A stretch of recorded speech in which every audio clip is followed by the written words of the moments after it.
Yes, sir. What's your name? Sam. Hey, Sam. My question was, when you come across people who you need to share this information with, people who need to know this, how do you discern between people that you should share this information with and casting pearls before swine? Like hard-hearted people who we have the commandment not to cast pearls before swine. How do we tell the difference between those people and the people who need to hear this, who will receive it? I'll make it fast, I promise. He's come over here and tell me, Jim, No, make go it fast. do it. He's got. He'll put it on a screen. Can we bring Yes, the I'll screen go back up? to my PowerPoint for a second, folks. It's going to be a black screen. Okay, I'm going to draw this on here. I hope it'll show. There it is. It's in red. Can you see it? There you go. Can you see it now? It's not very thick, is it? I'll try and make it thicker. Now you're going to ask me to do things I'm not quite sure I can even do. Let's see. Hang on one second. I'll make it yellow. Is that better in yellow? Okay, It's good. fine. They can see it. So here's the spectrum when we pick a jury. This is the spectrum of people we pick in a jury. All kinds of folks get called in for jury duty. We put them on the panel. They're divided into two broad categories. You have people in this category and people in this category. These are people on this side are people who are pro-prosecution. They just love prosecutors and cops. They pretty much believe anything you say. But they like cops. On this side, you have people who are pro-defense. This is a D. This is a P. Sorry. Can you see that? Okay, I'm up with my fingers. Okay, so there's a pro-prosecution folks and there are pro-defense folks. So these two groups are broken in half. Okay, so we have group 1, group 2, group 3, and group 4.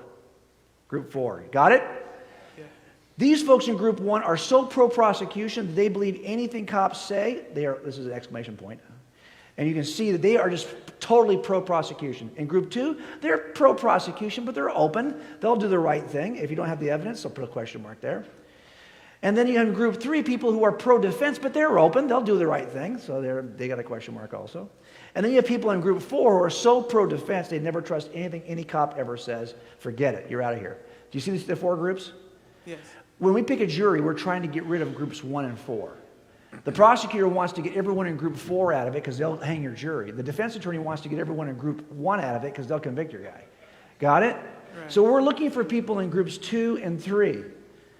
Now, I'm telling you this because this really relates to our evangelism also.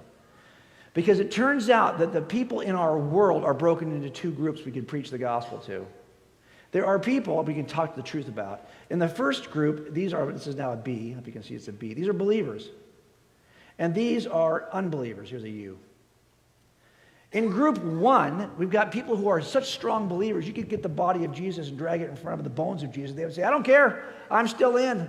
I don't care what you show me evidentially. I will never change my mind. I am a Christian. Great. They're in group 1. Group 2 are Christians who are starting to have doubts. Group 3 are atheists that are starting to have doubts. And group 4 are atheists that I don't care what you say, they don't want to hear you. So how do I deal with these groups? Clearly, the groups in 2 and 3, again, are the sweet spot. But I actually want to share the truth with group 1. Because they don't even think you need to have any evidence for what you believe. But guess what? They're raising kids in their family, and they're in group 2.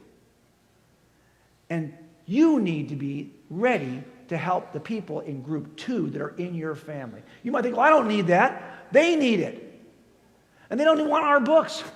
You can buy our books. I hope you do buy our books. We'll be happy to sign our books. But guess what? You can't give our books to your kids. They're not going to read them.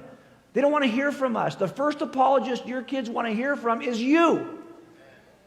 We don't need another $1 million apologist. We need $1 million $1 apologists. Got it? So you need to be doing that if you're in group 1.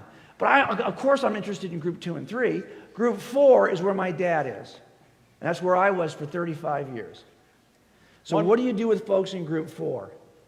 Well, you do the same thing that Frank talked about already. This is the group you pray for and you model Christ to. Because at some point, until God calls them into group 3, you won't reach them and it'll feel like it's a failure. But trust me, I was hearing you when I was in group 4 before God pulled me into group 3, and I remembered everything you said once I was in group 3. So it's worth your time. But remember that that's the group that right now, if they're in the room, they're live tweeting what a jerk I am.